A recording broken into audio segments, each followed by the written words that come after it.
What's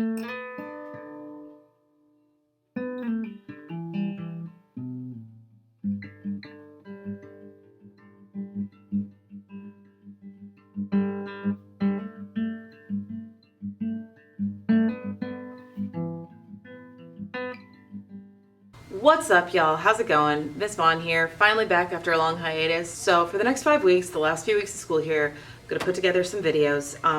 It's based on this book, The Burnout Cure, and it is by Mielke. I'm gonna do 2 chapters a week for the next 5 weeks to get through all 10 chapters and just sort of give you a rundown about how to avoid burnout, especially this time of year. We're all kind of tired. We need to sort of focus on some positivity. The first 2 chapters are about awareness, and we're going to talk about some of the main principles of awareness. We're going to talk first about being a goodness curator and how awareness shapes your well-being. The first principle is subjective reality. Our reality is what we make of it, how we interpret the things that happen in our lives. So the way something happened isn't always the way that you think it happened. Sometimes you see something different than the person next to you saw. Next is negativity bias. We always see bad as being stronger than good. Just because we have a stronger bias towards avoiding negatives doesn't mean we should stop seeking positives. The third principle is that neurons that fire together, wire together. And what that means is that we have associations between negative emotions and daily interactions with people and things. So if you see somebody that you don't like, you already have a negative idea about what's going to happen whenever you talk to them or have an interaction with them. But we can rewire our brains to associate daily interactions with positive emotions, but we have to train our own thinking. So whenever you notice that somebody who you've had negative interactions with does something positive, maybe pay more attention to that. Try and remember those positive things. The fourth principle is selective attention. Complaining leads to forgetting to be grateful.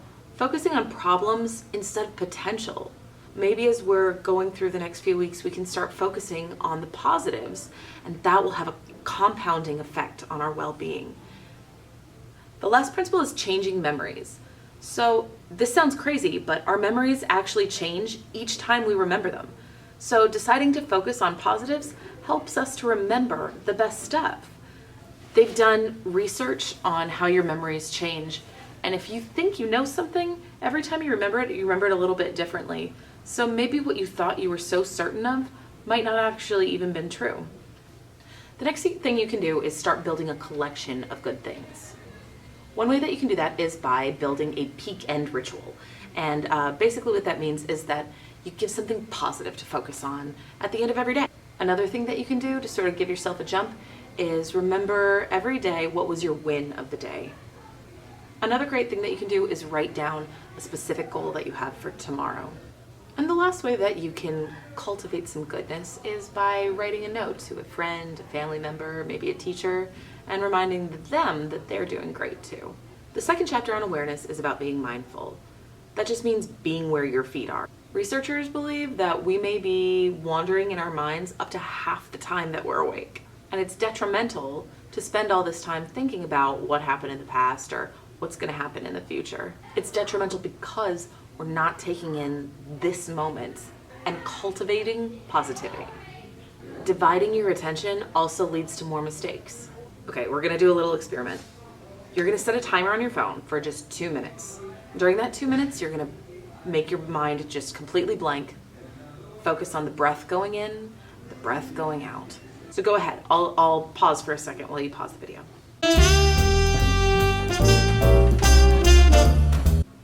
If you're anything like me, it was rough. I was terrible at this the first time I tried to do it.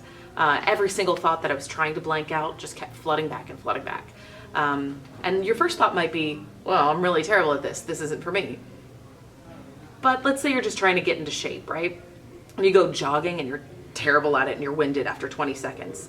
You're not going to think, well, cardio is not for me. I guess I'll just be out of shape. You're going to try and do something to make it better, like keep practicing. Mindfulness isn't just about being without emotion. It's experiencing life with full awareness. Like savoring each bite of food instead of scarfing it all down at lunch. Or appreciating others' abilities instead of judging them. And accepting your potential instead of ruminating on your failures. So, let's shift the focus from what could be to what is and find the positive aspects. And my favorite quote was the same as my friend Christy's. You can't stop the waves, but you can learn how to surf.